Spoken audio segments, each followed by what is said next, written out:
Well, we've made it. The final lecture, video lecture of the whole course. And of course, it's on Christopher Nolan's The Prestige.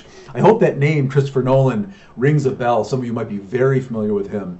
He's responsible for the Dark Knight trilogy, the Christian Bale Batman movies. Inception seems to be a wildly popular film for a lot of folks. Memento, an earlier film of his. More recently, Dunkirk, etc. So really thoughtful filmmaker who has sort of marked out his own somber, intense cinematic style. The Prestige, I think, is one of the most complicated films I've seen in terms of narrative design. It seems very, very complicated, endlessly labyrinthine, and it's a puzzle story. So I just want to talk about some things you can look out for as you're trying to piece the story together and you're trying to figure out who's doing what to whom and why and how and where are we, when are we, who am I actually talking to right now. It's a film about disguises in a lot of ways. Some things to look for that even if you're putting the story together, you can start putting ideas together about how the film works. First of all, it is what we call a puzzle narrative, which means you're not going to figure out what the plot is until the last 5 minutes of the movie. And there are hints and suggestions about what's what, but it's not really meant to be a film that you want to feel in charge of. The goal isn't to say, oh, I'm smarter than the movie, I figured it out. Because then once you figure it out, what's the point? This is a film where the puzzle itself is the story. It is the theme, the ideas. It's about having to put together a life, having to put together meaning, having to put together other people. So that way it's not some click, not some surprise, but a long, hard journey of a lot of thoughtful, emotional work to figure out who am I, who are you, what's the world we're living in, etc.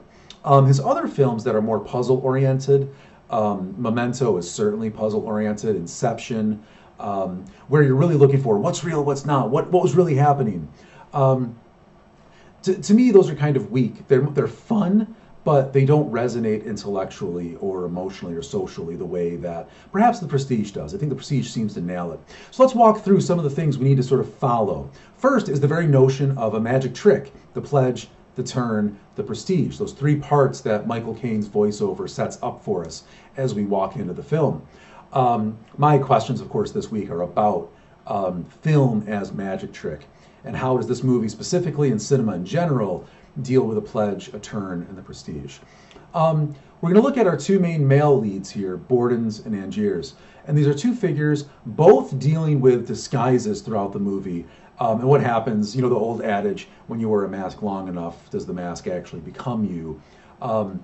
What's real, what's not, who are these people? That seems one of the main ideas of the film that we're sort of asked to follow along. Other things to look out for, some images. It sounds goofy, but follow them. Hats, cats, and balls. That was not meant to be crude at all. Those images are used throughout the film, and as the film works, the meaning of those images falls back on itself, doubles, becomes something new. Pretty cool stuff. So hats, cats, and balls. Pretty interesting stuff. We're also going to see stages a lot. This is about performance. This is about being on stage. But it's asking you to think about what's on stage, what's beneath the stage, what's beside the stage, what had to be put there ahead of time to make something work on stage. So again, it's about cinema, but it's also about your own identities. If the stage is your external life, the world you live in, what's happening underneath the stage? What's happening off stage? What script are you reading on stage? When was that written? So it's really asking us to think about the performativity of everyday life in some pretty fun ways. But stage is often related to prison in the film. You're going to see very clearly one man is in prison throughout the movie, one man is on stage throughout the movie, one man is quote unquote in the box or under the stage even. That phrase, who's the man in the box, becomes hauntingly powerful and cool throughout the film. Okay, so stage, prison, box. How do those things relate to one another? We're also going to get birds in cages. There's a lot of magic tricks regarding birds and cages. And you'll see one character in specific ends up killing oneself.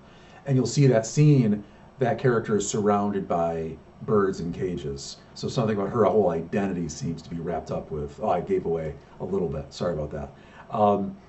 Place is important. Part of it takes place in London. Part of it takes place in Colorado. So those two places seem to talk to each other in very strange ways. One, very urban, very technological for the Victorian age, and then Colorado, very natural, very backwoods, but some scientific experiments are being done there. So that becomes kind of cool and important. Tesla and Edison, the actual men responsible for electricity, are having battles throughout the movie. They're kind of in the background. So as we talk about magic, we talk about storytelling, we're also talking about technology. And those three things are having this conversation throughout the movie as they go forward. For music fans out there, or just pure David Bowie fans, David Bowie plays Tesla, and he's pretty remarkable. It's a pretty cool performance to watch. And then one of my problems with this class, myself, what I've designed for you, is I haven't pushed other identities much. A lot of these films are white male driven. And I had certain ideas I was trying to play with, and I wanted to teach you certain things as we're going through the course. But that's one of my regrets. Maybe the next time I teach this course, I'll change out some of these films. I'll ask for advice about that when you're done with the course. But I am very interested in the ways in which women have been portrayed specifically in this film. If you look at the women in the movie, there's a wife, there's a whore slash prostitute kind of, there's a worker, there's just an image of perfection, and then as they stay in the Prestige itself, the magic trick, there's a distraction. So on one level, some pretty misogynistic, pretty anti-female perspectives in this film. Now, is the film expressing those or critiquing those or pushing back against those? That's something you guys can discuss, the importance of that. And then lastly, there's a magic trick throughout the whole film that's repeated in many different ways by different performers. And let me get these names straight. It's just called the transported man. So just think about that for a second, right? The metaphor of becoming a new man, of going somewhere, becoming something else. And then there's the new transported man, the original transported man, and the real transported man. If we're thinking about identity, we're thinking about what and who we are, transported, new, original, real. How does that play into our identities? And more specifically, how does that play into movies?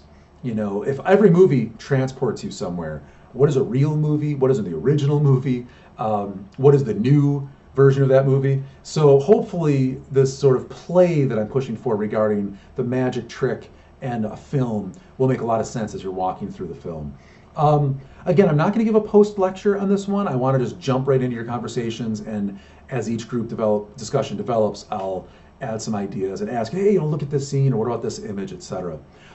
Thank you guys so much. This has been kind of amazing. Really appreciate it. Even just doing these videos and sort of thinking through the course this way has been miraculously fun and cool for me.